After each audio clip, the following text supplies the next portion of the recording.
Selamat datang kepada seluruh peserta yang berpartisipasi pada Lab Indonesia Digital Business Networking 2021 Conference Virtual Session yang diselenggarakan oleh Pamerindo Indonesia dan Informa Markets.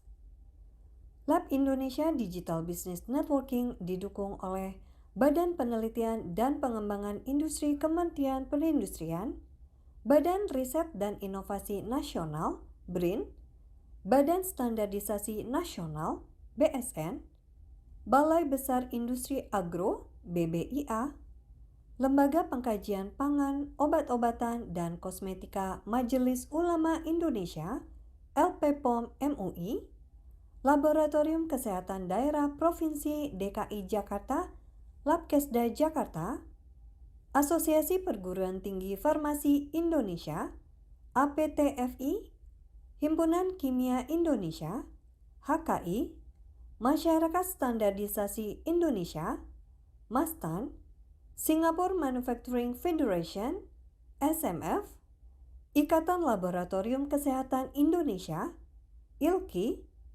Persatuan Peranata Laboratorium Pendidikan Indonesia, PPLPI, Perhimpunan Mikrobiologi Indonesia, PERMI, Konsorsium Bioteknologi Indonesia, KBI, Indonesia Fuel Cell and Hydrogen Energy, IFHE, dan Labmania. Sebelum kami memulai conference virtual session ini, kami ingin menginformasikan bahwa mikrofon dan video peserta telah kami nonaktifkan. Jika Anda memiliki pertanyaan untuk para pembicara, silakan kirimkan pertanyaan Anda melalui Q&A box yang tertera pada layar Anda. Jika terdapat gangguan pada internet selama conference virtual session berlangsung, mohon menunggu dan silakan masuk kembali ke link conference virtual session. Berikutnya kami akan putarkan video pameran Lab Indonesia 2018.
I'm very surprised. There's lots of people coming, and the main people is interested in Japanese products. So I'm very happy to see that.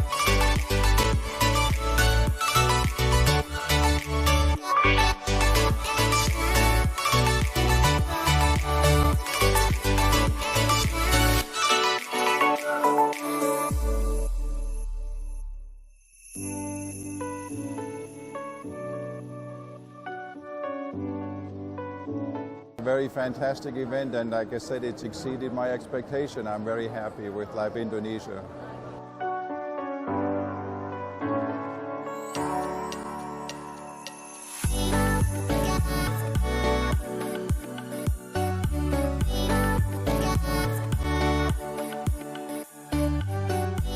think it's pretty good. You should just keep continue doing that because the application of the analytical chemistry is quite important.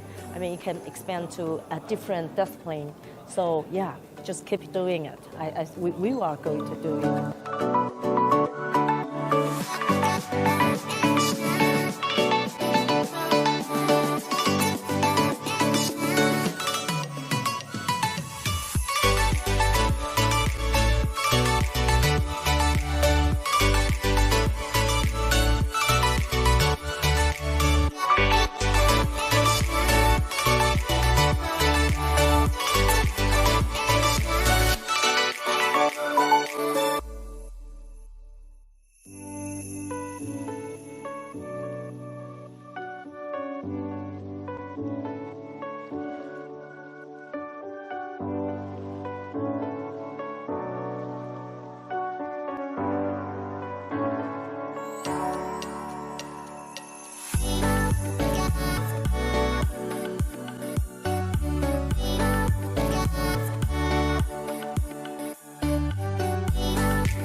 Demikian video pameran Lab Indonesia 2018.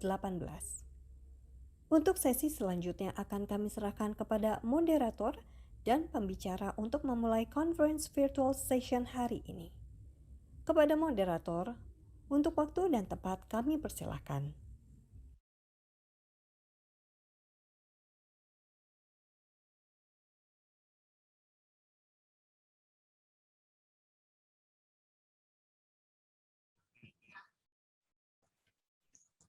Assalamualaikum warahmatullahi wabarakatuh. Selamat pagi Bapak Ibu hadirin semuanya. Selamat datang di acara Lab Indonesia. Pada pagi hari ini, kesempatan hari ini kita akan melaksanakan webinar khususnya terkait pengenalan SNI metode uji deteksi porcine dan metode uji pengujian kandungan etanol di minuman, khususnya untuk pemangku kepentingan yang terkait. Ya, dalam hal ini tentu pengujian deteksi porcine ataupun kandungan etanol ini akan bermanfaat sekali dalam hal pengembangan laboratorium penguji untuk halal. Untuk membuka acara Laboratorium Indonesia pada pagi hari ini akan ada opening speechment dari Bapak Dr. Wahyu Purbowasito selaku Direktur Pengembangan Standar Agrokimia Kesehatan dan Halal. Kepada Bapak Dr. Wahyu Purbo, waktu dan tempat kami persilahkan. Baik, terima kasih Pak Arif, Ibu Bapak sekalian,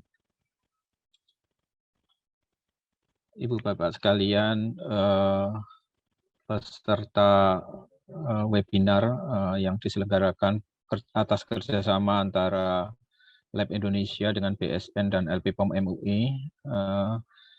Terima kasih kepada Lab Indonesia yang telah memfasilitasi dan terima kasih pula kepada LPPOM MUI yang telah berkenan untuk berkontribusi dengan mengirimkan Pak Heriani untuk sharing mengenai metode uji.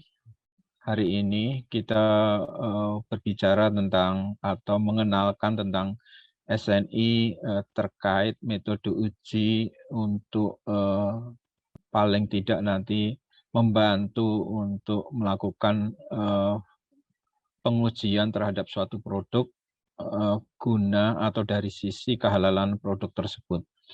Kita tahu bahwa Undang-Undang Nomor 33 Tahun 2014 itu dalam implementasinya untuk fase 1 produk pangan ini sudah masuk ke dalam fase untuk wajib Bapak Ibu, sehingga Badan Standarisasi Nasional dalam hal ini Direktorat Pengembangan Standar Agro, Kimia, Kesehatan dan Halal itu mencoba untuk atau telah menetapkan SNI terkait metode uji porsen, deteksi porsen, deteksi babi Bapak Ibu, kandungan babi berbasis DNA dan metode uji pengujian kandungan etanol di minuman. Kita tahu bahwa Bapak Ibu semua yang bekerja di laboratorium pasti akan mengetahui bahwa kalau suatu hasil uji itu akan ditentukan oleh setidaknya metode ujinya itu harus sama Bapak Ibu. Kalau metode ujinya berbeda, maka nanti akan ada kemungkinan hasilnya berbeda. Nah, khusus untuk halal karena hasil ataupun pengujian halal terutama untuk pengujian atau uji deteksi porsen atau babi ini adalah sifatnya, jadi ini harus dipastikan bahwa metode ujinya sama, tidak ada perbedaan.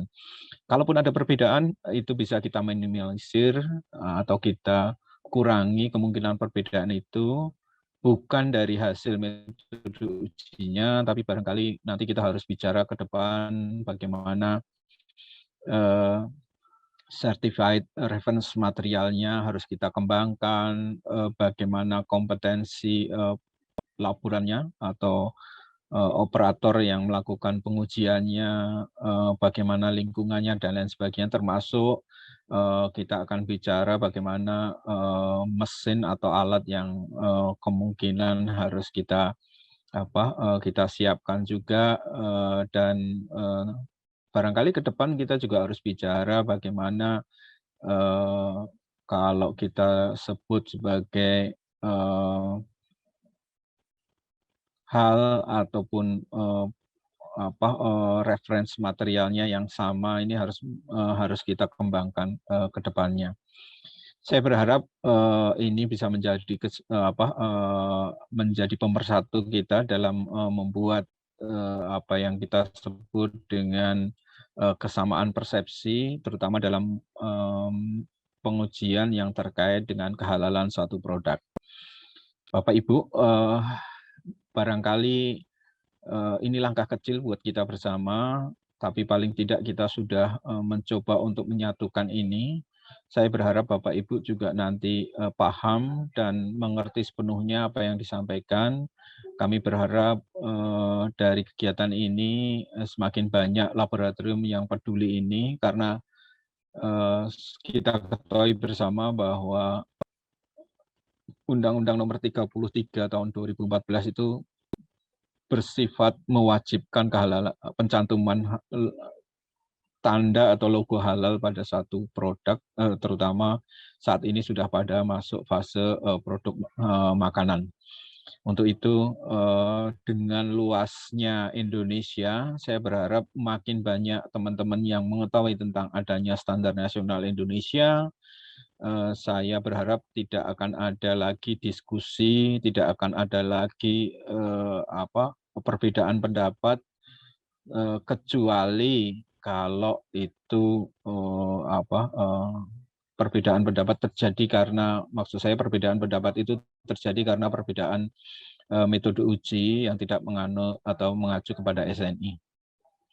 Mari kita berkontribusi untuk membangun infrastruktur mutu melalui pengembangan lab Indonesia, melalui pengembangan lab yang ada di seluruh Indonesia, dan saya berharap jembatan ini bisa membuat kita bersilaturahmi untuk membangun sesuatu yang lebih baik ke masa depan.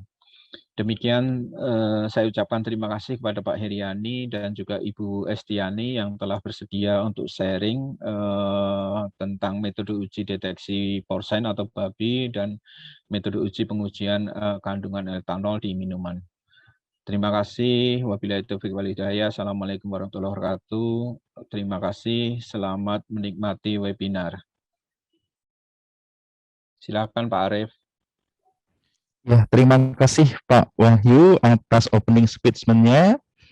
Bapak Ibu yang kami hormati, selanjutnya akan ada presentasi dari 2 orang narasumber yang sudah berkenan memberikan materi pada pagi hari ini. Yang pertama, perkenankan kami membacakan narasumber beliau. Boleh dibuka. Beliau adalah Pak Heriani, SSI MTPN, lahir di Subang 2 Juli 1988, saat ini tinggal di Bogor. Pendidikan beliau, pernah melaksanakan studi di Biokimia IPB dan Teknologi Pangan di IPB. Profesinya sebagai trainer dan konsultan di IHTEK MUI. Terus kemudian sebagai asesor juga di LSP MUI, auditor dan laboratory manager di LPPOM MUI, dan juga merupakan anggota Komite Teknis 1906 pada metode pengujian kimia pangan. Pada saat ini, beliau telah siap untuk menyampaikan sharing pengalaman dan informasi terkait metode pengujian etanol pada minuman. Pada Pak Heriani, waktu dan tempat kami persilahkan. Baik, terima kasih banyak Pak Arief atas kesempatannya dan juga Pak Wahyu untuk mengundang kami ya dari LPPM MUI, termasuk juga saya sebenarnya bagian dari perwakilan dari Komite Teknis 1906, di mana anggotanya juga terdiri dari banyak stakeholder ya Pak, tidak hanya dari instansi pemerintahan, universitas termasuk juga perusahaan yang telah merumuskan metode SNI ini. Nah, baik. Assalamualaikum warahmatullahi wabarakatuh. Selamat pagi Bapak Ibu semua. Semoga kita semua selalu dalam keadaan sehat walafiat ya. Dan baik, pada pertemuan kali ini saya akan coba share screen dulu berkaitan dengan metode pengujian dari SNI 896 ya. Nah, saya coba share screen. Pak Arief, apakah sudah muncul slide saya, Pak? Sudah, Pak, sudah muncul. Sudah ya, baik. Ya. Terima kasih. Saya coba mungkin bisa di slideshow, Pak. Iya, baik. Iya, baik. Ya. Jadi seperti yang tadi di pembukaan sudah disampaikan oleh Pak Wahyu ya, bahwa ini merupakan bagian dari pendukung di Undang-Undang Nomor 33 tentang Jaminan Produk Halal. Salah satunya pengujian untuk mendeteksi dan juga kuantifikasi etanol pada produk minuman. Nah, SNI ini diterbitkan di awal tahun, sebenarnya diskusinya di tahun 2020 ya, dengan nomor 8965 tahun 2021. Nah, lingkupnya nanti akan saya sampaikan sesuai dengan isi yang ada di SNI tersebut, sampai dengan nanti bagaimana hasil dari pengujian berdasarkan metode ini ditentukan. Nah, yang pertama, sesuai dengan judulnya, bahwa SNI ini nanti akan diberlakukan untuk pengujian kadar etanol di produk minuman. Nah, kira-kira produk minuman apa sih yang mungkin menjadi lingkup dari metode ini ya? Nah, di dalam SNI ini, produk minuman yang dimaksud itu adalah yang pertama produk minuman beralkohol. Jadi kalau kita lihat di acuan dari PRK BPOM itu ada di kategori pangan nomor 14.2, termasuk juga produk minuman ringan yang tidak beralkohol atau kategori 14.1 dan termasuk minuman yang mengandung susu. Karena seperti yang kita ketahui juga terdapat beberapa produk fermentasi susu yang mengandung kadar etanol ya dalam produk akhirnya. Nah, kenapa lingkup ini ditentukan di dalam metode ini ya? Karena kalau kita lihat dari definisi minuman beralkohol, ini juga kami ambil dari PRK BPOM yang sama, yaitu minuman yang mengandung etanol atau etil alkohol ya, sebagai hasil proses fermentasi produk hasil pertanian. Nah, jadi seperti yang kita ketahui juga hasil fermentasi hasil pertanian ini bisa memungkinkan terbentuknya kadar etanol dan juga atau tanpa proses distilasi dan atau etanol food grade ya atau tara pangan yang sengaja ditambahkan ke dalam produk minuman. Sehingga di dalam produk minuman tersebut memiliki kadar etanol. Nah, di dalam proses sertifikasi halal MUI juga memang untuk produk minuman tertentu yang diduga mengandung kadar etanol pada produk akhirnya, itu diberlakukan pengambilan sampel ya dan dilakukan pengujian laboratorium untuk mengukur batasan kadar etanol. Nah, di mana batasan kadar etanolnya kita mengacu kepada fatwa dari Majelis Ulama Indonesia. Nah, kalau definisi etanol sendiri saya rasa tidak perlu dijelaskan ya, Bapak Ibu mungkin bisa lebih tahu. Kemudian di metode ini juga terdapat prinsip uji, di mana prinsip pengujian ini meliputi yang pertama adalah destilasi, kemudian identifikasi dan penentuan etanol ya menggunakan GCFID. Nah, distilasi ini dimaksudkan untuk memisahkan etanol dan juga komponen volatil lain pada suhu pemanatan di atas titik didih etanol ya. Jadi nanti kita bisa set suhu distilasi ini di atas dari titik didih etanol. Nah, bagaimana fungsi GCFID? Ini adalah menentukan konsentrasi etanol ya yang terukur di dalam sampel. Nah, berdasarkan kurva kalibrasi menggunakan standar etanol.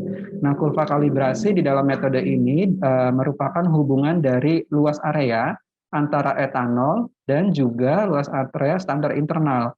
Nah, jadi nanti penentuan etanol dalam contoh ataupun juga penentuan standar etanol untuk kurva kalibrasi, ini di dalam metode ini kita menggunakan standar internal pada konsentrasi yang sama, seperti itu.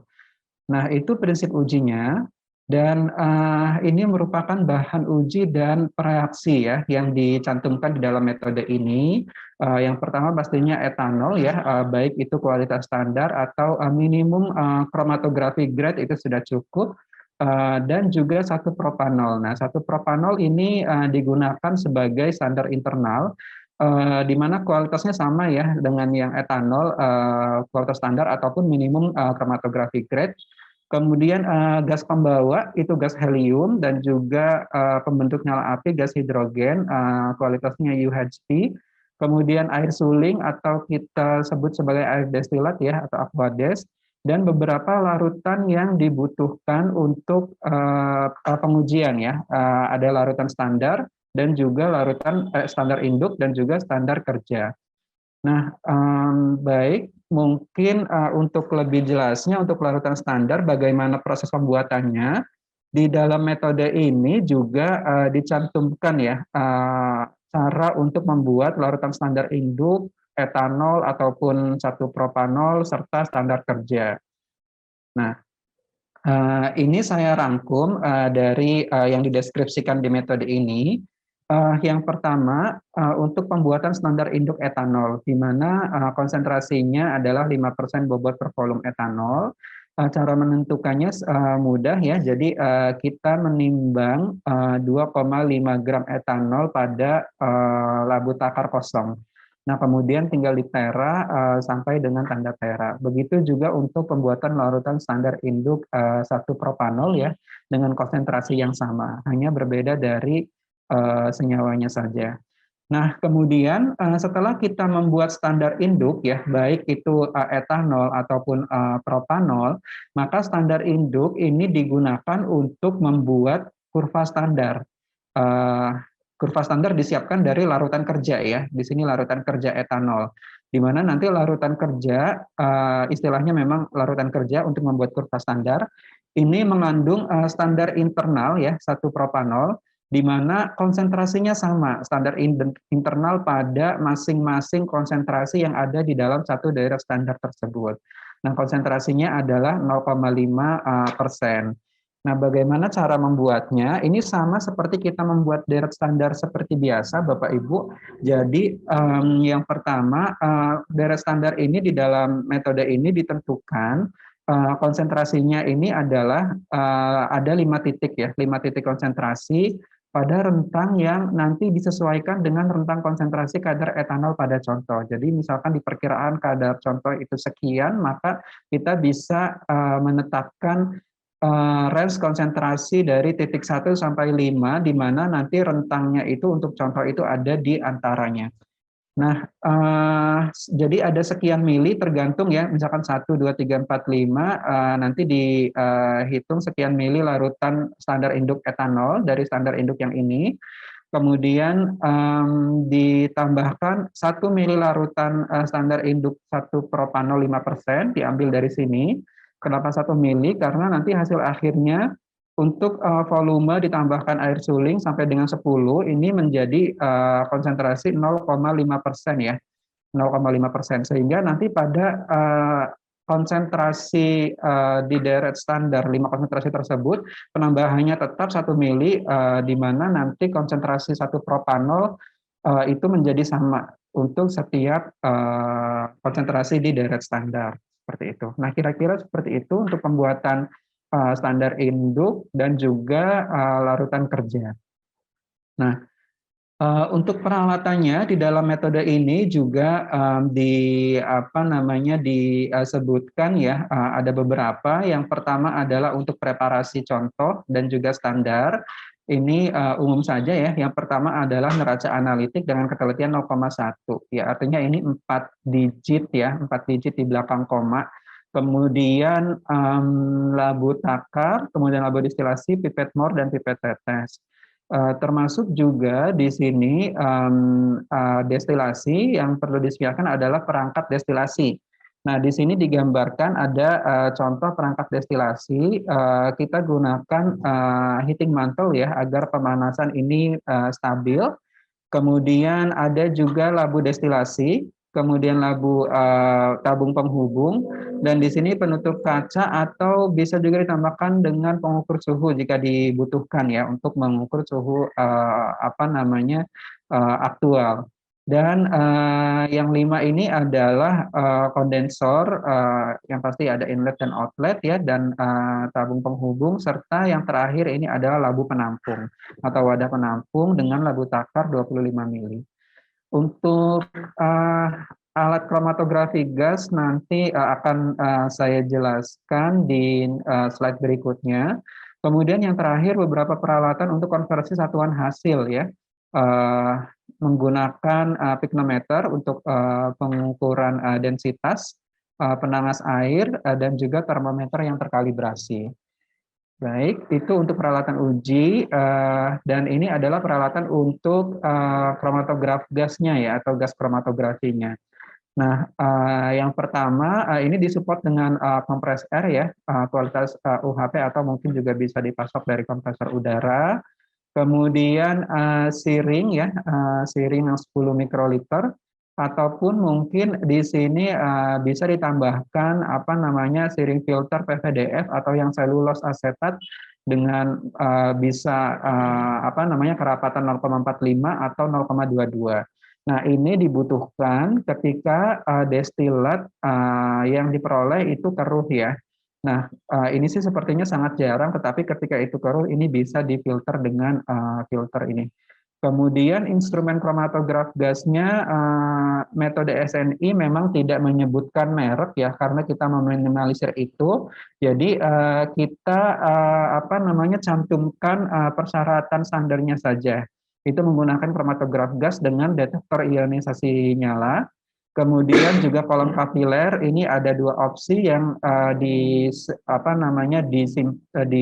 dijelaskan dalam metode ini, yaitu polaritas rendah hingga sedang dengan fase diam 6% cyanopropylfenil dan 94% dimetil polisilapsan.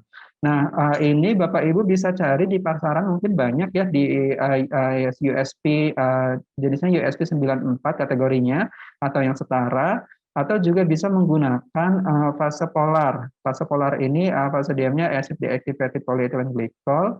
Nomenklaturnya ini bisa G25 atau G35 atau yang setara. Nah, jadi ini yang kami cantumkan di dalam metode SNI ini. Selanjutnya, kondisi GC ya. Kalau yang tadi peralatannya untuk GC dan kondisinya bagaimana? Nah, kondisinya yang pertama untuk mode operasi ini split dengan rasio 30:1. Kemudian suhu injektor 180 derajat Celcius ya. Dan juga suhu kolom pada saat kolom bekerja ini 35 derajat, ditahan selama 8 menit, kemudian dinaikkan hingga 100 derajat Celcius ya pada kenaikan rata-rata 20% ya, lajunya 20 derajat Celcius per menit. Nah, kemudian aliran gas membawa ini menggunakan helium konstan dengan linear velocity-nya 25 mili per detik dan aliran 3,48 mili per menit. Nah, catatan memang kondisi operasi ini tergantung ya, bervariasi bergantung pada kolom dan instrumen. Nah, jadi nanti di sini Bapak Ibu bisa menentukan kondisi optimumnya dengan menggunakan larutan standar dan mengatur kondisi operasi gas sampai diperoleh ketajaman puncak dan pemisahan masing-masing komponen yang optimum. Nanti acuannya bisa yang penting memenuhi syarat sistem suitability test yang ada ya. Ini contoh untuk gambaran pemisahan antara etanol dan propanol sebagai standar internal. Suhu detektor 260, kemudian gas untuk FID-nya ya ini kita pakai hidrogen ya, alirannya 35 mili per menit, dan udara tekannya compressed air, alirannya 350 mili per menit. Dan ini juga kondisi ini juga nanti bisa disesuai bergantung pada instrumennya. Nah, itu untuk bahan, reagen, dan juga peralatan yang disebutkan di dalam metode ini. Nah, selanjutnya bagaimana penentuan persamaan deret standarnya. Jadi yang pertama dilakukan adalah kita membuat kurva standar ya, membuat kurva standar dari larutan kerja etanol yang sudah kita siapkan dengan konsentrasi internal standar yang sama, yaitu 0,5% B/V. Nah, jadi setelah disiapkan, contoh misalkan range di sekitar 0,1 sampai dengan 0,5, maaf, 0,1 sampai dengan 0,5% B/V. Kita injeksikan 0,5 mili pada masing-masing konsentrasi ya, dan nanti akan diperoleh ada retention time dan juga luas area. Nah, luas areanya nanti kita masukkan masing-masing antara luas area etanol, karena di dalam larutan kerja itu mengandung etanol dan juga pada masing-masing konsentrasi, dan juga propanol ya. Nah, yang ditentukan untuk membuat kurva standar ini adalah rasio dari luas areanya. Jadi rasio antara luas area etanol dan juga propanol, sehingga nanti kita bisa plot persamaan regresi linear. Contohnya adalah sebagai berikut. Nah, kemudian itu untuk membuat kurva standar ya. Nah, sekarang bagaimana kita melakukan preparasi contoh? Preparasi contoh ini kita bisa lakukan dengan menggunakan penimbangan ya pada labu destilat, labu destilasi. Destilasi kosong ya ditimbang sebanyak 2 gram contoh, dan ini dicatat sebagai bobot contoh karena ini nanti akan ada di perhitungan. Kemudian ditambahkan internal standar. Nah, internal standarnya ini diperoleh dari larutan standar induk, bukan dari larutan standar kerja ya. Kalau standar kerja untuk kurva kalibrasi, tetapi untuk larutan standar induk ini nanti sebagai internal standar yang menyertai sampel pada saat distilasi. Ditambahkan 2,5 mili, kemudian catat sebagai bobot total ya. Bobot total itu artinya bobot setelah ditambahkan contoh dan juga larutan standar induk 1 propanol. Kemudian setelah selesai penimbangan, maka ditambahkan air suling sampai dengan setengah volume labu untuk proses distilasi. Nah, proses distilasinya bergantung ya, kalau misalkan nanti terbentuk buih, tinggal ditambahkan contohnya mungkin penghilang buih ya, atau misal dengan batu didi dan lain-lain. Nah, kemudian proses distilasi pada suhu di atas titik didih etanol, misalkan 100 sampai 150 derajat Celcius. Kemudian diperoleh destilat ya pada wadah penampung ini kan 25 mili. Jadi di metode SNI ini juga diberi warning sekitar 22 sampai 24 mili. Ini kisaran saja. Ketika misalkan destilat sudah mencapai 22 sampai 24 mili, maka proses destilasi di stop dan ditera dengan menggunakan air aquades atau air suling. Nah, kira-kira itu untuk proses destilasi. Jika keruh, maka ini bisa difilter dengan menggunakan filter PVDF atau selulose asetat. Ya, itu preparasi contohnya. Setelah kita mendapatkan destilat, maka ada beberapa perhitungan yang disyaratkan di dalam metode ini. Yang pertama adalah sebagai jaminan mutu, maka jaminan mutu dari proses destilasi ya, maka perlu ditentukan perolehan kembali. Ini bahasa Indonesia ya, yang baku, atau recovery standar internal. Nah, jadi recovery ini ya rumusnya umum saja ya, ini diperoleh dari konsentrasi propanol yang terukur dibagi dengan konsentrasi propanol yang teoritis ya. Nah, jadi yang pertama pasti sampelnya kita coba injek dulu ya, destilatnya kemudian dilakukan penentuan sebanyak 3 ulangan dari penimbangan sampai dengan injeksi. Nah, nanti hasil akhirnya itu dilaporkan sebagai rata dari 3 ulangan tersebut. Nah, kemudian kita hitung persen recovery-nya. Untuk konsentrasi standar internal teoritis ini diperoleh dari perbandingan antara bobot yang ditambahkan dengan bobot total. Itu kan konsentrasi ya, bobot propanol yang ditambahkan dengan bobot total. Nah, kalau bobot total itu kan tadi kita sudah peroleh ya dari data awal, itu setelah penimbangan akhir dengan penambahan propanol itu diperoleh bobot total contoh dan juga propanol.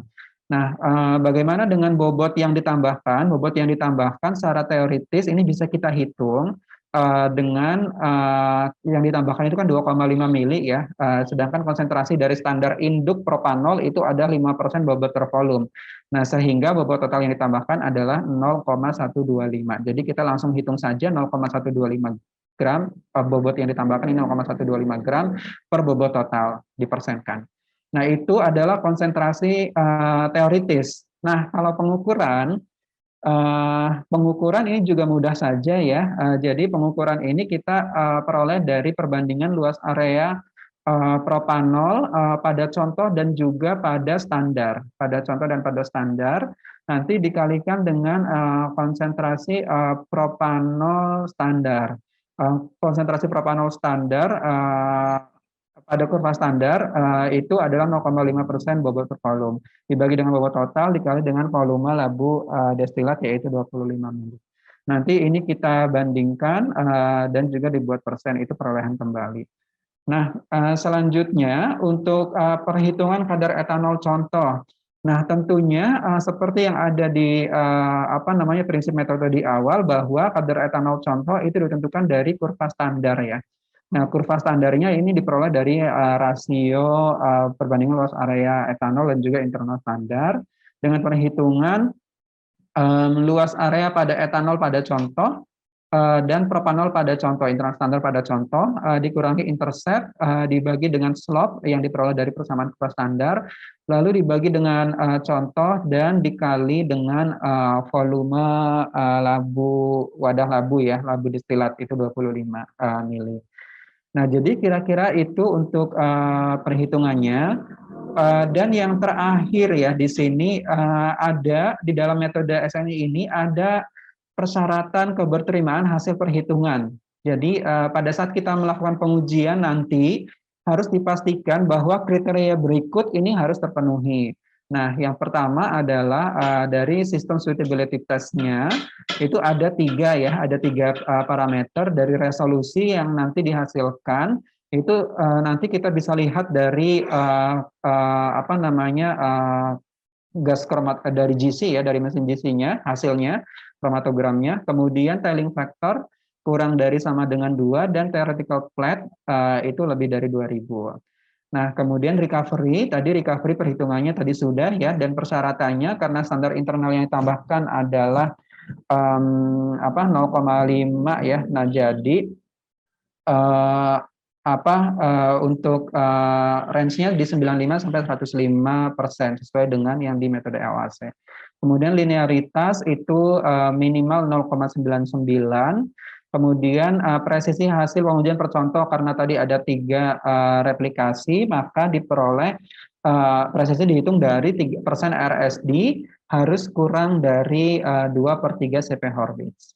Nah, itu mungkin di sini saya coba lengkapi beberapa contoh perhitungan ya untuk memudahkan gambaran nanti bagaimana proses pengujiannya. Jadi ini contoh misalkan ada 3 sampel diperoleh 3 destilat diperoleh destilat dengan kromatogram berikut ya. Nah, yang pertama yang kita evaluasi adalah keberterimaan dari perhitungannya ya. Jadi kriterianya tadi dari SST-nya. Nah, ada resolusi, kemudian ada telling factor, dan juga ada theoretical flat atau kolom efisiensi. Nah, ini kita ambil saja data dari kromatogram yang terbentuk ya, peak result-nya. Ini ada resolusi lebih dari 2, ini memenuhi syarat. Kemudian telling factor ya, ini bagus ya, tidak ada telling, ini kurang dari sama dengan 2. Jadi ini juga memenuhi syarat, serta theoretical flat ini lebih dari 2000. Nah, jadi dengan ini datanya ini bisa digunakan, hasilnya memenuhi. Dan kemudian untuk recovery, nah recovery tadi itu kan dari propanol yang ditambahkan ya. Nah, jadi dihitung dari perbandingan propanol dari pengukuran dengan rumus yang tadi, misalkan diperoleh ini ya, kemudian ini adalah bobot totalnya, kemudian dibandingkan dengan propanol teoritis ya, dari perbandingan luas area propanol pada contoh dan standar tadi dikalikan dengan konsentrasinya ya, dan juga dibagi bobot total. Nah, diperoleh recovery, nanti recovery ini juga keberterimaannya dibandingkan lagi dengan syarat recovery-nya. Nah, karena ini ada di range 95 sampai 105, maka ini memenuhi. Kemudian yang terakhir ini perhitungan kadar etanol. Nah, jadi dari 3 sampel, misalkan bobot pada saat penimbangan 2 gram didata seperti ini, dan diperoleh dari masing-masing destilat ya. Di sini kan ada nih ya luas area etanol, propanol, dan seterusnya ya. Yang kedua juga sama. Nah, nanti rasionya ini kita buat dan kemudian ini diolah dengan rumus yang tadi ya, perhitungan kadar etanol dari perbandingan antara luas area etanol dan juga internal standar pada contoh dan selanjutnya.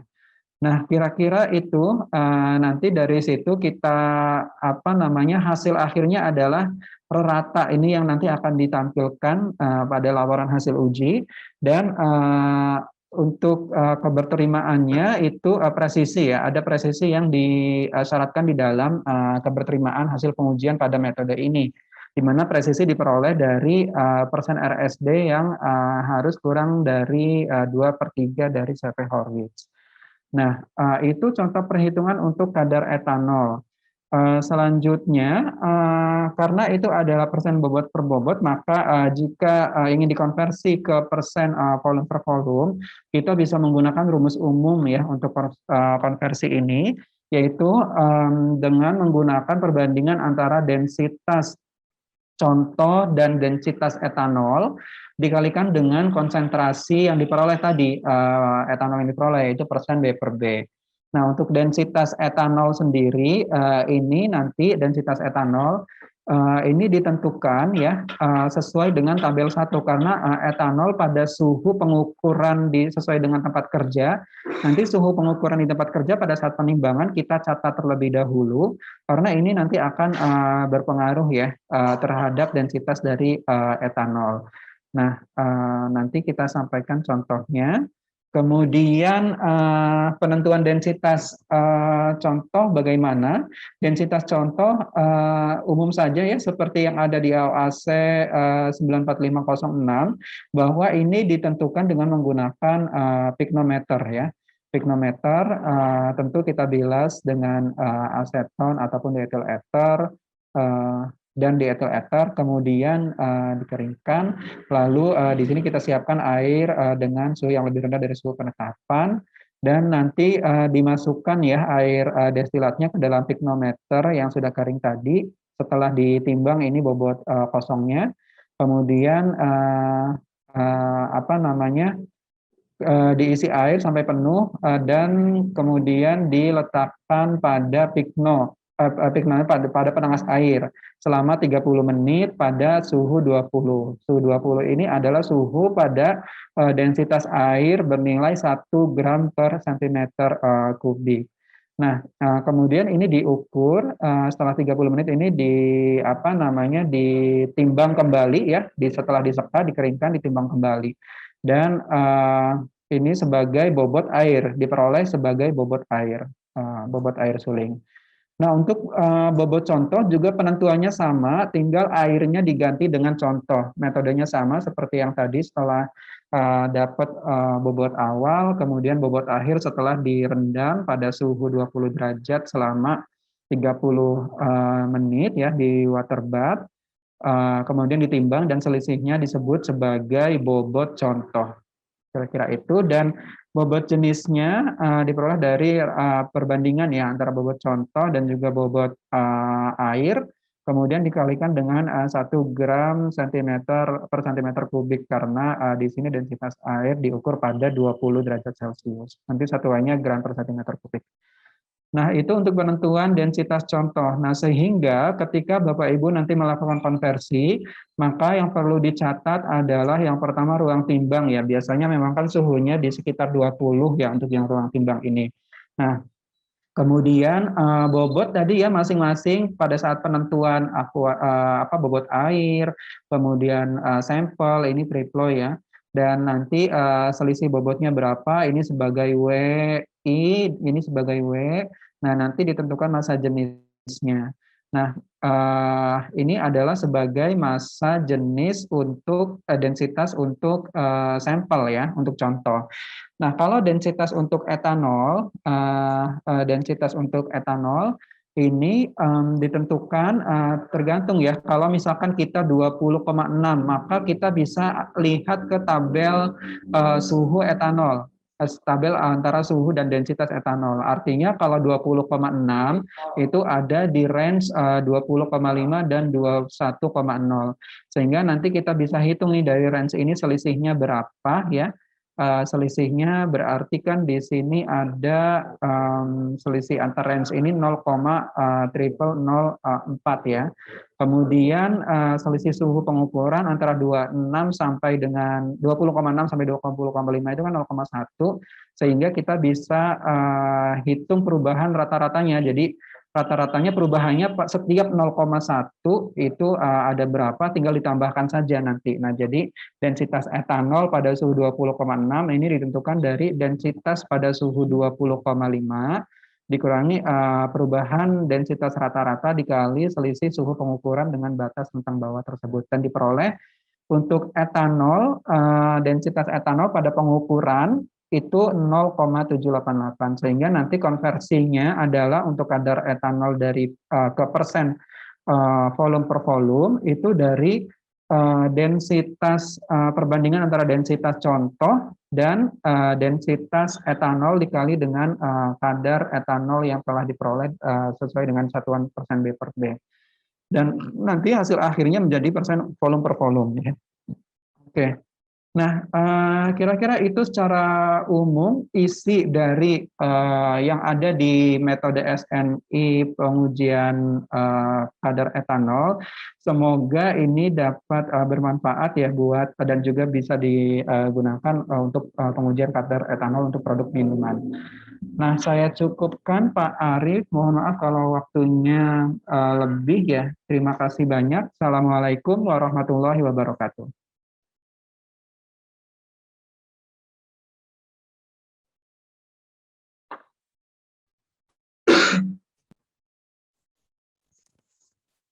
Waalaikumsalam warahmatullahi wabarakatuh. Terima kasih atas presentasinya Pak Heriani. Untuk Bapak Ibu hadirin, bagi yang ingin memberikan pertanyaan untuk Pak Heriani bisa disampaikan melalui kolom Q&A.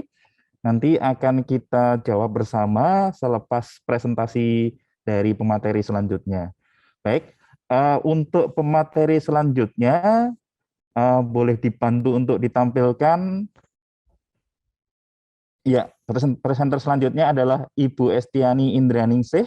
Beliau alumni dari Biologi Universitas Gadjah Mada. Saat ini profesinya sebagai analis kebijakan di Direktorat Pengembangan Standar Agrokimia Kesehatan dan Halal.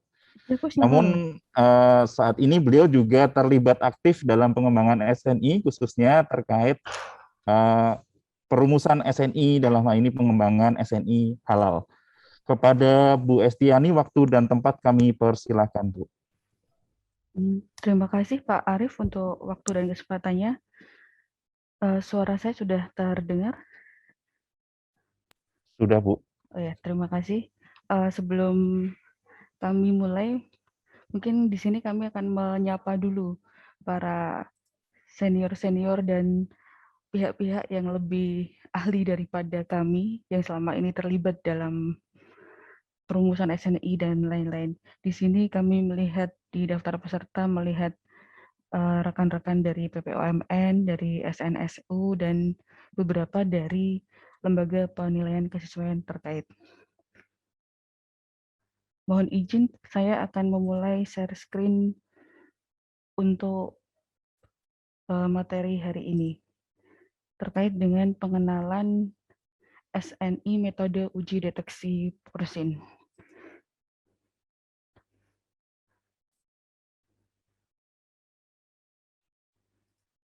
Bertepatan dengan tanggal 28 Oktober Hari Sumpah Pemuda, maka di sini seperti halnya Sumpah Pemuda bagaimana dia mempersatukan bangsa, maka di sini juga kita mengembangkan standar nasional Indonesia yang di situ adalah sebagai standar yang diakui di Indonesia sebagai standar nasional nomor satu bangsa adalah SNI, seperti itu. Langsung saja ke dalam inti dari materi hari ini terkait dengan pengenalan SNI metode uji deteksi porsin. Nah, ini adalah dasar dari pengembangan metode ini. Pengembangan metode yang kami kenalkan di sini adalah adopsi identik dari ISO TS 202243 tahun 2020 dan saat ini telah diadopsi identik dengan metode republikasi reprint menjadi SNI ISO TS 2024 bagian 3 2020. Sama halnya dengan materi yang telah disampaikan sebelumnya oleh Pak Heri, bahwa adopsi standar ISO menjadi SNI ini ditetapkan pada tahun 2021. Ditetapkannya tepatnya pada bulan April. Dan apa itu metode republikasi reprint? Artinya yang kita lihat masih bagian judulnya saja yang dialih bahasakan dalam bahasa Indonesia. Jadi ISO TS 20224-3 2020 ini diadopsi identik dengan menjadi judul analisis biomarker molekuler deteksi bahan turunan hewan pada bahan pangan dan bahan pakan menggunakan real-time PCR. Bagian 3, metode deteksi DNA babi. Sebagai informasi, ISO 20224 bagian 3 2020 ini dikembangkan oleh ISO TC 34 SC16, Horizontal Methods for Molecular Biomarker Analysis. ISO TC 34 artinya di sini dia terkait dengan food product, produk pangan. Kita lihat ke dalam daftar isinya. Sebelum masuk ke isi, kita lihat layout secara keseluruhan. Dimulai dari daftar isi, kemudian prakata. Kalau Bapak Ibu nanti mencoba mendapatkan dokumennya, mungkin saat ini masih melihat isinya dari bagian pendahuluan ke belakang ini masih dalam bahasa Inggris, tetapi untuk kepentingan pengenalan metode pada hari ini, kami mencoba mengalihbahasakannya dalam bahasa Indonesia.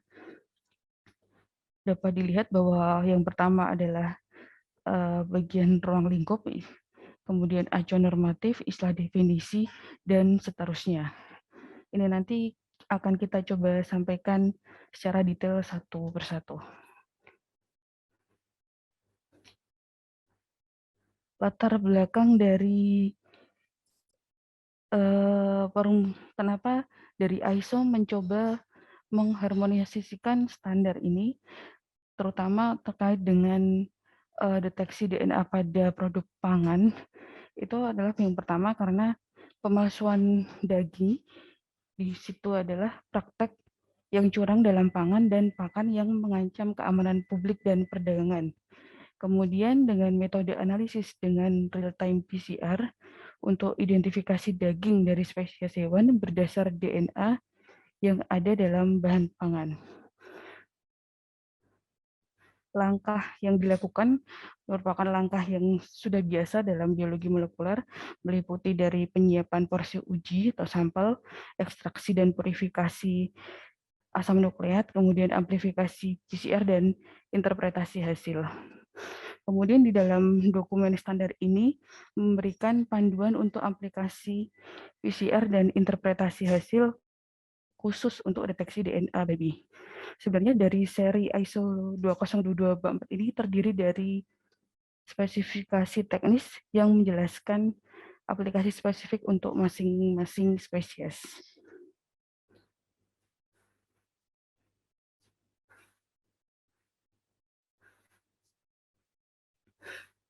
Kita masuk yang pertama bagian ruang lingkup. Ruang lingkup ini merupakan unsur normatif, artinya harus ada di dalam setiap dokumen standar. Dokumen ini menetapkan metode real-time PCR untuk deteksi kualitas DNA spesifik babi yang berasal dari pangan dan pakan. Ini membutuhkan ekstraksi DNA yang dapat diamplifikasi PCR dalam jumlah yang memadai dari matriks yang relevan dan dapat diterapkan untuk mendeteksi bahan babi, derivat dari babi Suscrova domesticus dan babi hutan Suscrova. Sequence target adalah fragmen parsial dari gen Suscrova beta-aktin ACTB parsial CDS dengan nomor aksesi DH452569. Ini dasarnya dari jurnal nomor 1 ini dari Lin CL dan kawan-kawan sebagai salinan tunggal per genom haploid. Uji PCR yang disediakan untuk target ini memiliki batas deteksi absolut 5 salinan per reaksi dengan replikabilitas lebih besar dari 95% pada konsentrasi ini, LOD 95%. Kemudian acuan normatif dari dokumen standar ini ada 4, yaitu ISO 16577, ISO 20813, ISO 21571, ISO 24276.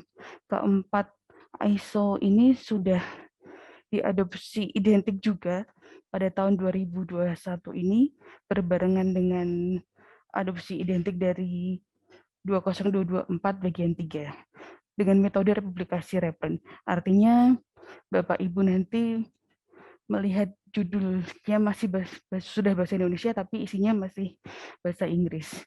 Kemudian istilah dan definisi mengacu ke ISO 16577.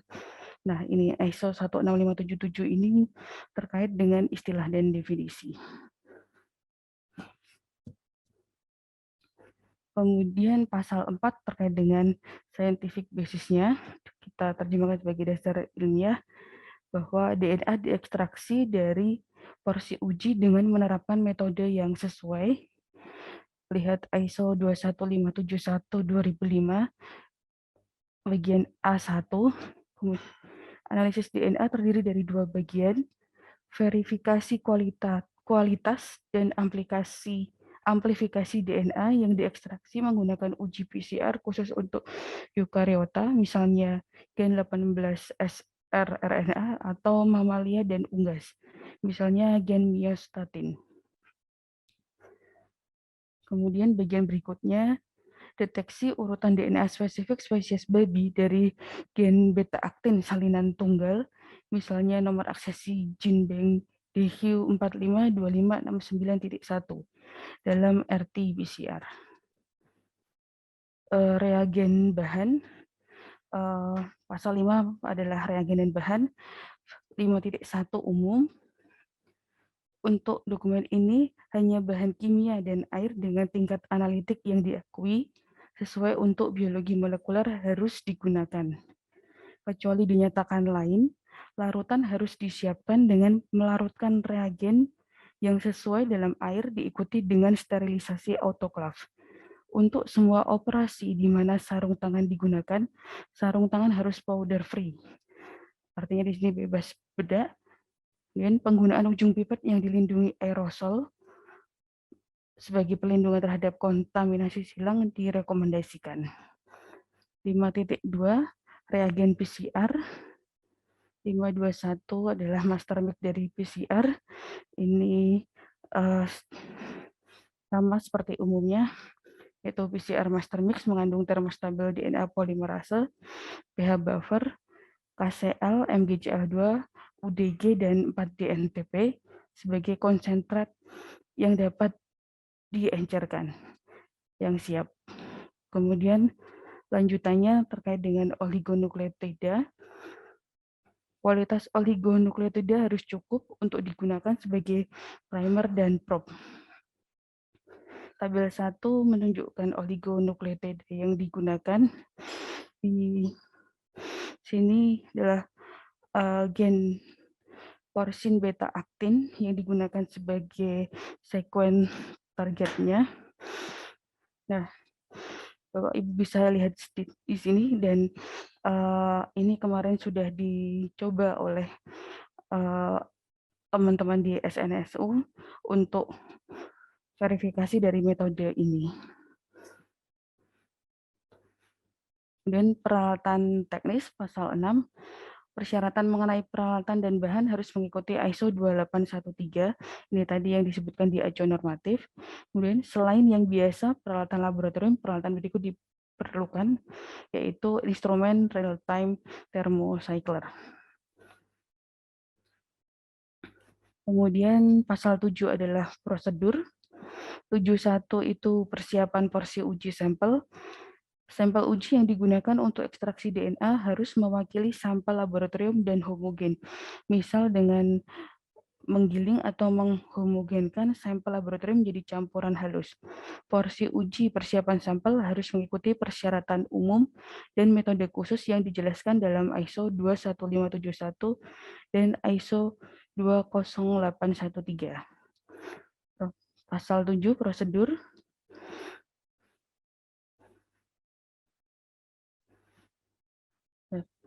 Lanjutannya dari 71, K72 persiapan ekstrak DNA, ekstraksi pemurnian dan kuantifikasi DNA dari porsi uji harus mengikuti persyaratan umum dan metode yang disediakan dalam ISO 21571. Metode ekstraksi DNA dijelaskan dalam ISO 21571 2005. Lampiran A direkomendasikan. 73 pengaturan PCR. 731 campuran reaksi. Metode ini untuk volume total 25 mikrolit per PCR dan pengaturan reaksi diberikan pada tabel 2. Reagen harus benar-benar dicairkan pada suhu kamar. Setiap reagen harus dicampur dengan hati-hati dan sebentar disentrifugasi segera sebelum dipipet. Campuran reagen PCR disiapkan untuk mengandung semua komponen kecuali DNA sampel. Jumlah total yang dibutuhkan dari campuran reagen PCR yang disiapkan tergantung pada jumlah reaksi yang akan dilakukan, termasuk setidaknya 1 reaksi tambahan sebagai cadangan pemipetan. Jumlah sampel dan ulangan kontrol harus mengikuti ISO 20813. Kemudian siapkan tes PCR dengan urutan sebagai berikut: campuran reagen PCR, sentrifus sebentar, dan pipet 20 mikrolit ke dalam masing-masing vial reaksi. Tambahkan 5 mikrolit setiap sampel DNA, 20 nanogram per mikrolit hingga 200 nanogram per mikrolit, atau kontrol target DNA positif atau kontrol kosong ekstraksi atau air ke masing-masing vial reaksi. Kemudian campur dan sentrifuge sebentar. Tabel 2 menunjukkan pengaturan reaksi untuk amplifikasi.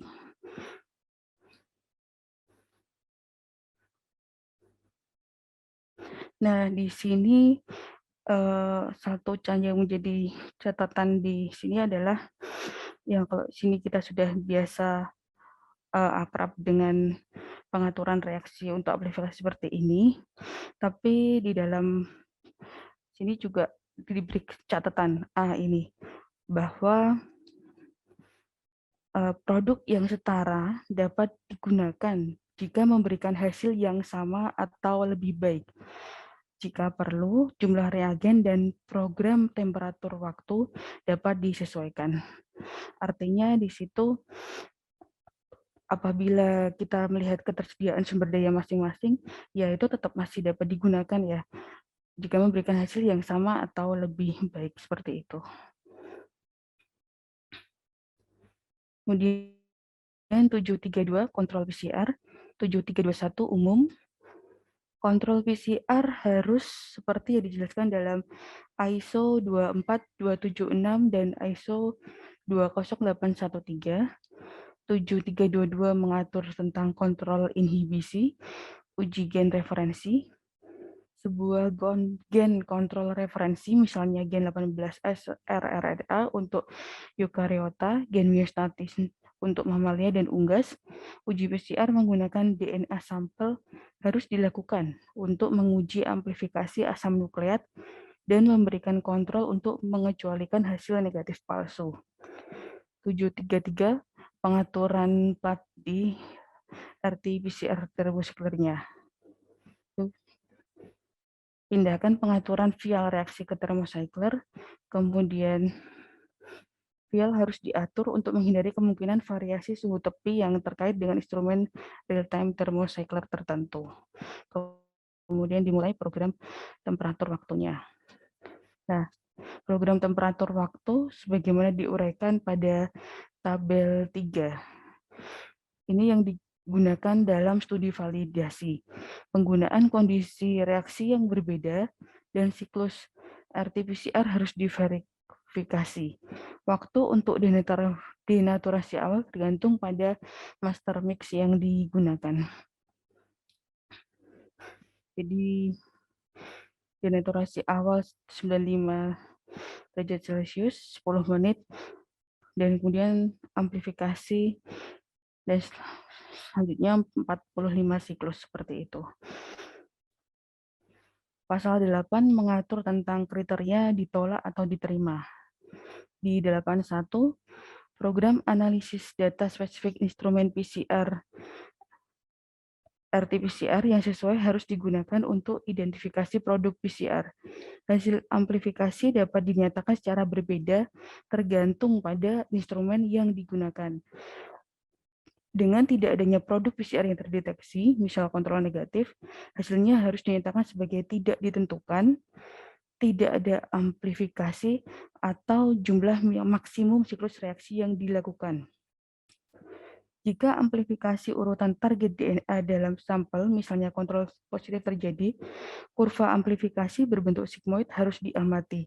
Nomor siklus pada titik persimpangan kurva amplifikasi dan ambang batas fluoresensi harus dihitung, CT atau CQ-nya. Jika karena data pengukuran fluoresensi atipikal, interpretasi otomatis tidak memberikan hasil yang berarti. Mungkin perlu untuk menetapkan garis dasar dan ambang batas secara manual sebelum menafsirkan data. Dalam kasus seperti itu, instruksi khusus perangkat yang disertakan dengan perangkat lunak interpretasi harus diikuti. 82 identifikasi. Urutan target dianggap terdeteksi jika primer specific babi, porsin 97 BP forward dan Porsin 97 BPR dan Proporsin 97 BPP menghasilkan kurva amplifikasi berbentuk sigmoid dan nilai CT atau nilai CQ dapat dihitung. Reaksi kontrol PCR tanpa DNA tambahan, kontrol reagen PCR, kontrol blanko ekstraksi tidak menghasilkan amplifikasi, kontrol amplifikasi, kontrol target DNA positif, kontrol penghambatan PCR menghasilkan amplifikasi yang diharapkan dan nilai CT atau nilai CQ. Deteksi jejak didefinisikan sebagai PCR dengan nilai CT lebih lambat dari yang ditentukan pada target LAUD 95%. Dalam hal deteksi jejak atau hasil positif negatif yang bertentangan dari ekstraksi yang berbeda dari sampel yang sama, maka sampel tersebut harus diuji ulang. Setidaknya 2 ekstrak baru harus disiapkan dari sampel laboratorium yang dihomogenisasi. Minimal 20 PCR ulangan harus dilakukan di seluruh ekstrak baru. Misalnya 10 pengulangan PCR untuk 2 DNA yang diekstraksi, 7 pengulangan PCR untuk 3 DNA yang diekstraksi. Urutan target dianggap terdeteksi jika 95% dari hasil PCR ekstrak baru menunjukkan deteksi positif. Urutan target dianggap tidak terdeteksi jika kurang dari 95% dari hasil PCR ekstrak baru menunjukkan deteksi positif. 9, pasal 9 mengatur status validasi dan kriteria kerja. 91 umum. Validasi mengikuti proses 2 bagian, validasi internal dan validasi uji coba kolaboratif. Kemudian 92 robustness. Robustness metode dikonfirmasi untuk uji coba kolaboratif dengan mengubah reaksi kondisi untuk faktor-faktor berikut. A. Instrumen real-time PCR, misalnya AB 7500 dan selanjutnya. Apa yang disebutkan di sini bukan berarti harus ini dan bukan merupakan endorse dari ISO terhadap merek tertentu, tetapi hanya menyebutkan sebagai peralatan yang digunakan saat itu. Kemudian volume reaksi 19 mikrolit atau 21 mikrolit campuran reagen PCR ditambah 5 mikrolit sampel DNA, 20 nanogram per mikrolit hingga 200 nanogram per mikrolit. Suhu annealing 59 derajat Celcius dan 61 derajat Celcius. Kemudian konsentrasi primer atau probe keduanya dikurangi 30%. Untuk setiap faktor yang diuji, PCR dianalisis dalam rangkap 3, masing-masing dengan 20 salinan urutan target dan dengan 100 salinan urutan non-target sebagai kontrol negatif. Kinerja metode tetap memuaskan untuk sampel dan kontrol negatif di bawah kondisi yang berubah untuk setiap faktor yang berubah. Reprodusibilitas dari metode ini. Reprodusibilitas metode ini diverifikasi dalam uji coba kolaboratif dengan 13 peserta yang diselenggarakan oleh Technical Center for Animal, Plant, and Food Inspection and Quarantine dari Bea Cukainya Shanghai sesuai dengan protokol IUPAC dan pedoman BVL. Dan peserta menerima 12 sampel DNA untuk evaluasi tingkat positif palsu dan negatif palsu.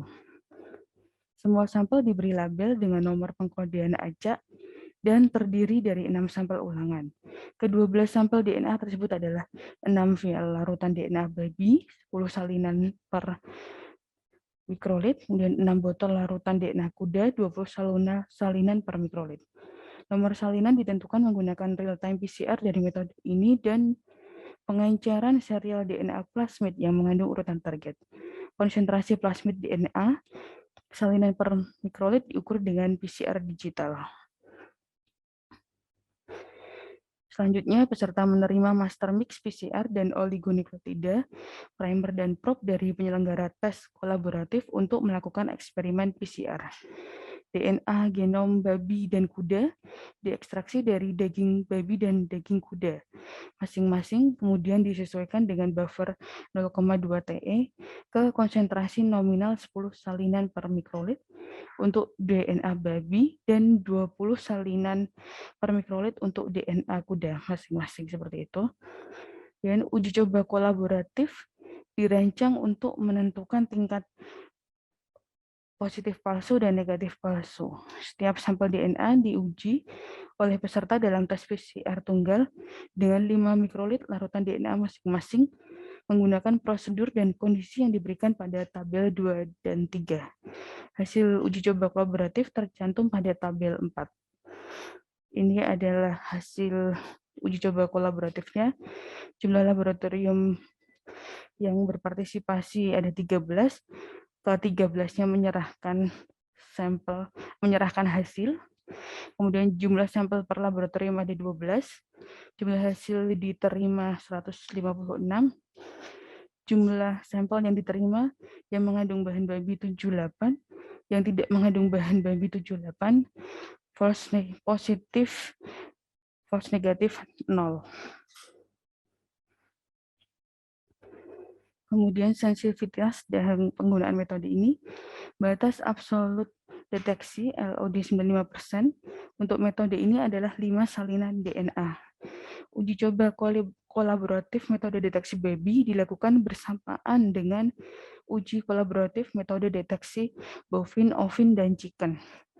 Urutan DNA target sapi, ovin, babi, dan ayam disintesis dan diklon ke dalam vektor PUC57. Kemudian plasmid PUC57 yang dibuat ini diurutkan untuk memastikan bahwa hanya satu salinan dari urutan DNA target sapi, ovin, babi, dan ayam yang dimasukkan. Tidak ada penghapusan atau mutasi penyisipan yang ditemukan dalam urutan yang disisipkan. Urutan target metode PCR yang sesuai ditunjukkan. Ini adalah peta plasmid DNA multi targetnya. Nomor 1 ini nukleotida 1-62 itu bovin amplicon.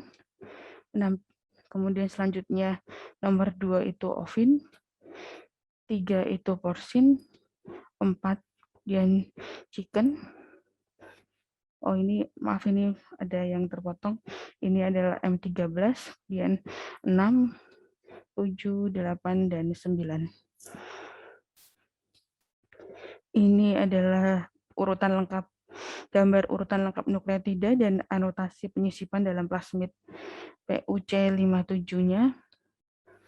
Ini ada single boat, keterangannya di bawah ya. Single boat, kemudian double underline, kemudian dash underline, kemudian dot underline. Keterangan cukup jelas. Kemudian setiap peserta dalam percobaan kolaboratif menerima larutan yang mengandung plasmid PUC57 DNA yang disesuaikan dengan 1000 salinan per mikrolit dari urutan target.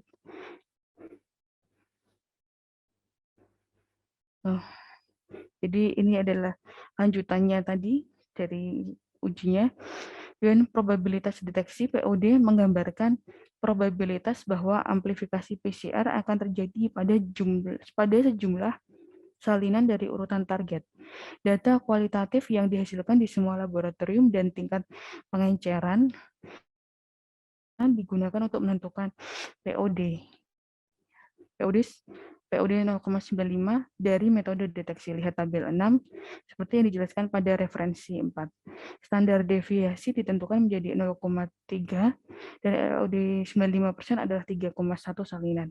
Kedua parameter jauh di bawah maksimum yang dibutuhkan masing-masing 1 dan 20 salinan. Ini adalah hasil uji coba kolaboratif untuk batas deteksi LOD 95 di tabel 5. Nomor salin, kolom pertama adalah nomor salinan gen beta aktin babi per PCR, dan jumlah hasil positif CT kurang 45 dari 78 hasilnya. Kemudian ini adalah tabel 6 menunjukkan hasil uji coba kolaboratif untuk kemungkinan deteksi POD. Dan spesifisitas urutan representatif dari gen beta aktin babi nomor aksesi GenBank DH4525691 dipilih sebagai target PCR. Ini kalau ada tanda ini artinya ini referensi ya, nanti kita tunjukkan di bibliografinya. Dan primer dan probe dirancang dan dioptimalkan menggunakan perangkat lunak, pemilihan dan pengoptimalan probe primer. Spesifisitas eksklusif teoritis dari primer dan probe gen ICT babi dianalisis homologinya dengan spesies lain menggunakan program BLAST. Dan urutan 97 baseband digunakan sebagai query adalah bagian nomor aksesi NCBI DH452569.1 di posisi nukleotida 335 sampai 431. Hasil alignment-nya hasil pencarian similaritas diberikan dalam lampiran A. Tidak ada homologi dengan gen dari spesies lain. Tes yang ditentukan dalam tabel 7 digunakan dengan DNA dari spesies yang berbeda sekitar 200 nanogram per PCR. Data yang diharapkan secara teoritis dibuat dengan query di database NCBI public. Pada presentasi ini, mohon maaf, kami tidak menampilkan lampiran A yang tadi hasilnya, tapi kalau Bapak Ibu membuka standarnya, nanti bisa dilihat di situ. Kemudian spesifisitas inklusif diuji terhadap 9 breed babi, termasuk Suscrova Duroc, Yorkshire, Pitren, Hampshire, Landrace, Bamei, Meisan, Kingping, Tongcheng, dan babi hutan, Suscrova mopinensis Cina. Pada perkiraan 100 salinan DNA target, semua sampel breed terdeteksi dengan sinyal positif yang diharapkan dan kurva amplifikasi. Inklusivitas dari 97 urutan target dasar juga dievaluasi menggunakan program BLAST terhadap seluruh database genom hewan di GenBank. Hasil menunjukkan bahwa 97 urutan target dasar unik untuk hewan babi disediakan di lampiran A. Kemudian laporan hasil uji. Laporan hasil uji harus disiapkan sebagaimana ditentukan dalam ISO 20813 dan standar lain yang berlaku, misalnya ISO 24276. Ini referensi yang digunakan, yang kalau tadi Bapak Ibu lihat di presentasinya kalau menggunakan tanda bracket, nah itu satu itu merujuk ke publikasi dari Lin et al, kemudian 2 dan seterusnya seperti ini. Informasi tambahan dari kami, tadi memang disebutkan di pendahuluan kalau dari seri ISO 20224 ini per bagian merujuk ke spesies spesifik. Nah, ini saat ini sudah ada 7, maaf, ya ada 7 yang sudah publish, artinya sudah ditetapkan oleh ISO-nya standarnya, dan 2 masih dalam tahap pengembangan.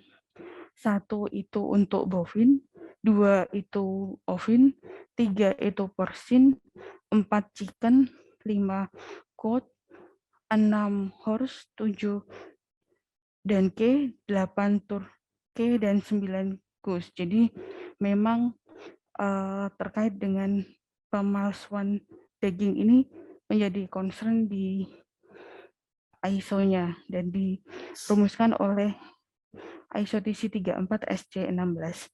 Saat ini status Indonesia di keanggotaannya di ISO TC 34 SC16 itu sebagai observer member seperti itu. Demikian sedikit dari saya. Terima kasih atas perhatian Bapak Ibu sekalian. Waktu dan tempat saya kembalikan ke moderator. Baik, terima kasih atas presentasi dari Pak Heriani dan Bu Estiani yang sudah menyampaikan pemaparannya terkait metode pengujian etanol di minuman maupun metode uji deteksi porcine.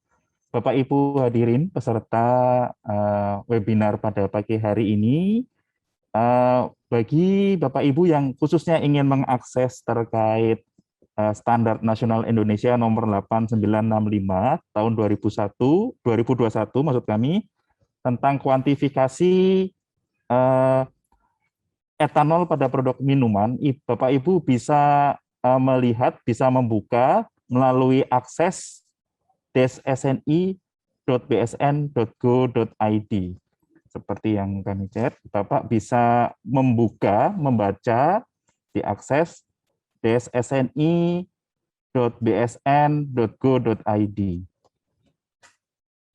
Nanti selain dapat melihat atau mengetahui SNI yang 8965 2021 tadi, Bapak Ibu juga bisa melihat SNI-SNI lain yang mungkin terkait dengan ruang lingkup pengujian yang sudah dilakukan oleh laboratorium Bapak Ibu yang miliki. Ya, mungkin sebagian kita saat ini akan memasuki sesi tanya jawab. Bapak Ibu, mohon izin, ini saya melihat sudah cukup banyak pertanyaan dari yang sudah diberikan dan sebagian besar sudah dijawab oleh Pak Heriani dan Pak Wahyu juga ikut membantu menjawab. Nah, ini ada beberapa pertanyaan. Mungkin yang pertama ada beberapa pertanyaan tambahan mungkin Pak Heriani. Pak Heriani, mohon izin jika persyaratan tidak dipenuhi, dalam hal ini persen recovery-nya tidak dipenuhi, apa yang harus dilakukan oleh laboratorium, Pak Heriani? Mungkin itu pertanyaan untuk Pak Heriani yang pertama. Terus kemudian selanjutnya ada pertanyaan cukup banyak, ini pertanyaan untuk Bu Estiani. Sampel untuk pengujian porcine metode PCR apakah hanya untuk pengolahan daging saja? Selain menggunakan PCR, apakah ada metode lain? Mungkin masing-masing satu pertanyaan untuk masing-masing pembicara. Waktu dan tempat kami persilahkan. Mungkin Pak Heriani bisa menanggapi terlebih dahulu, Pak. Ya, baik. Terima kasih Pak Arif atas pertanyaannya ya. Nah, jadi kalau kita lihat di metode SNI ini, kenapa persen recovery ini dipersyaratkan? Nah, itu sebagai jaminan mutu dari salah satu jaminan mutu dari proses pengujian ya. Nah, seperti yang kita ketahui bahwa untuk menentukan konsentrasi analit, mulai dari proses preparasi, bagaimana caranya kita memastikan bahwa analit yang terdeteksi tersebut adalah kuantitinya itu sesuai dengan apa yang ada di sampelnya. Nah, maka dari itu di dalam SNI ini dipersyaratkan keberterimaan dari perolehan kembali ya dengan menggunakan internal standar. Nah, jadi ketika memang internal standar ini tidak terpenuhi, maka salah satu jaminan mutu di pengujian ini juga tidak terpenuhi. Oleh karena itu, yang perlu dilakukan oleh laboratorium adalah yang pasti adalah evaluasi ya, evaluasi dari apa-apa yang sudah dilakukan, apakah dari personelnya atau mungkin kalibrasi peralatannya dan lain-lain. Jadi itu sangat penting Bapak Ibu untuk salah satu jaminan mutu dari proses pengujian ini ya. Selain itu juga kenapa internal standar ini digunakan? Ini juga kan salah satunya selain melihat recovery, itu juga kita bisa internal standar ini bisa berfungsi untuk mengkoreksi dari hasil kadar etanol yang diperoleh dengan penggunaan kurva standar tersebut. Ya, baik itu Pak Arif, jawaban dari saya semoga bisa menjawab pertanyaannya ya dari audiens. Terima kasih Pak Heriani. Baik, kepada Bu Estiani, monggo silakan di. Ya, saya coba jawab ya. Nanti kalau ada tambahan ataupun koreksi dari Pak Wahyu atau dari yang lain boleh kalau mau menambahkan. Pertanyaannya itu kan apakah sampel untuk pengujian porsin metode PCR apakah hanya untuk produk pengolahan daging saja? Selain menggunakan PCR, apakah ada metode lain? Sebenarnya kenapa dari ISO ini, sebenarnya bukan dari ISO, awalnya mengapa diperlukan harmonisasi metode ini, karena dari beragamnya metode itu perlu ada suatu keseragaman untuk mengatasi nanti bagaimana bila ada dispute di situ. Kenapa dipilih menggunakan PCR? Karena di situ sensitivitasnya yang tinggi, seperti itu. Jadi konsepnya adalah seperti itu. Kalau Bapak Ibu akan menggunakan metode sama-sama menggunakan PCR-nya, menggunakan metode yang lain, ya mungkin dimungkinkan juga. Tetapi ketika kita menggunakan pengujian yang pasti kan kita harus tahu bagaimana ketertelusurannya dengan metode ini seperti itu. Jadi kenapa dari ISO kemudian mengembangkan metode seperti itu, karena ya sudah melalui dari validasi dan verifikasi yang perjalanan panjang seperti itu, maka bisa ditetapkan sebagai suatu standar internasional. Dan dalam hal ini BSN sebagai anggota dari ISO yang mengambil benefitnya sebagai anggota itu bagaimana memudahkan stakeholder di Indonesia di sini untuk mengakses informasi itu. Jadi langkah pertama yang kita lakukan adalah mengadopsi standar internasional tersebut, kemudian mensosialisasikannya ke stakeholder terkait. Dalam hal memutuskan apakah standar internasional ini cocok untuk diadopsi atau tidak, kami juga tidak sendiri. Di situ ada komite teknis yang terlibat. Komite teknis yang terlibat di situ ada 4 stakeholder dari produsen, konsumen, regulator, pakar di situ. Jadi ketika suatu komite teknis memutuskan untuk mengadopsi metode, ya sudah melalui pertimbangan seperti itu. Kenapa dipilih PCR? Ya karena sensitivitasnya yang tinggi. Seperti itu dari saya. Baik. Terima kasih Bu Estiani. Kita lanjutkan kepada pertanyaan selanjutnya. Mohon izin saya bacakan beberapa pertanyaan. Pertanyaan selanjutnya ini cukup banyak yang terkait foresight. Yang pertama, untuk sebentar ini ya.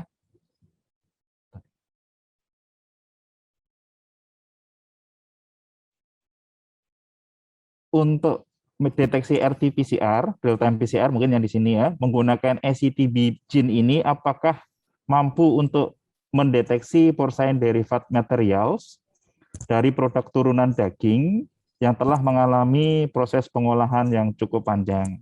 Atau adakah alternatif marker gene yang lain? Terus kemudian ini mungkin sekaligus bisa menjawab sampel untuk pengujian porcine metode PCR untuk pengolahan daging tadi sudah dijawab secara langsung.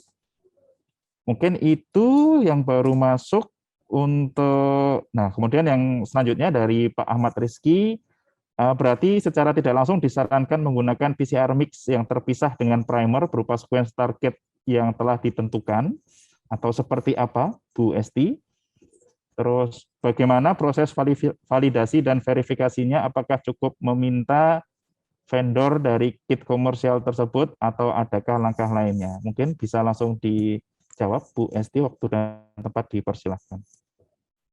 Saya coba jawab yang pertama ya. Saya sendiri belum pernah coba Pak. Loh.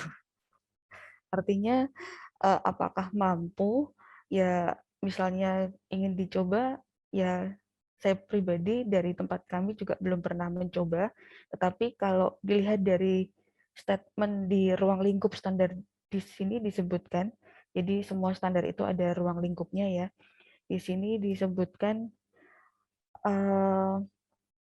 dibutuhkan jumlah memadai dari matriksnya. Nah, jadi memang waktu itu menjadi bahan diskusi ketika metode ini akan diadopsi, apakah ini dapat digunakan untuk suatu bahan yang telah mengalami proses pengolahan yang panjang, ya, dan itu sudah jadi concern di kami dan saat ini belum pernah dicoba untuk bahannya ini seperti apa itu belum pernah dicoba seperti itu. Kalau ada alternatif, ya bisa aja dicari.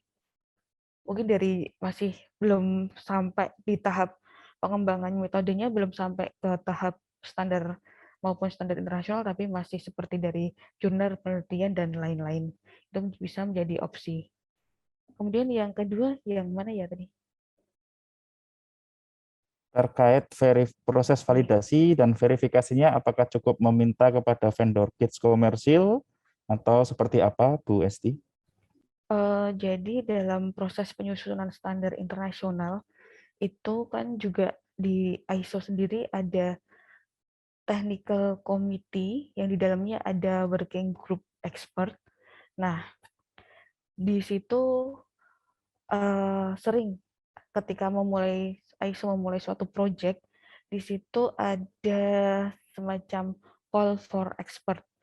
Nah, itu dan untuk ajakan untuk interlaboratory studies dan lain-lain itu disampaikannya di situ. Apakah cukup meminta? Ya, tetap saja dilihat kualitas, bukan, dari kompetensi dan lain-lainnya di situ. Jadi harus semuanya melalui dari call for expert dan expert di WG dalam perumusan standar internasional itu. Seperti itu. Sama ketika dari kita mencoba untuk memverifikasi metode ini dari SNSU itu mencoba untuk menguji apakah metode ini dapat digunakan atau tidak. Itu kemarin sudah dilakukan tahap ini dan ya menawarkan kepada lab-lab yang mempunyai kompetensi untuk mencoba pengujiannya. Saat ini tahap ini sedang dilakukan di internal di Indonesia seperti itu. Jadi kalau apakah cukup meminta? Sepertinya tidak, tapi memang dalam perumusan standar melalui tahapan pembahasan konsep di working group, kemudian komite draft, kemudian dan seterusnya sampai dia bisa publish menjadi tahap standar internasional. Baik, terima kasih Bu Esti atas jawabannya. Mohon izin menyampaikan pada Bapak Ibu peserta hadirin pada webinar pada pagi hari ini, kami sampaikan untuk materi akan dikirimkan oleh panitia melalui email yang telah Bapak Ibu gunakan pada saat registrasi di kegiatan Lab Indonesia ini. Sedangkan untuk apabila Bapak Ibu ingin melihat atau membaca SNI-nya, Bapak Ibu bisa membuka link akses sni.bsn.go.id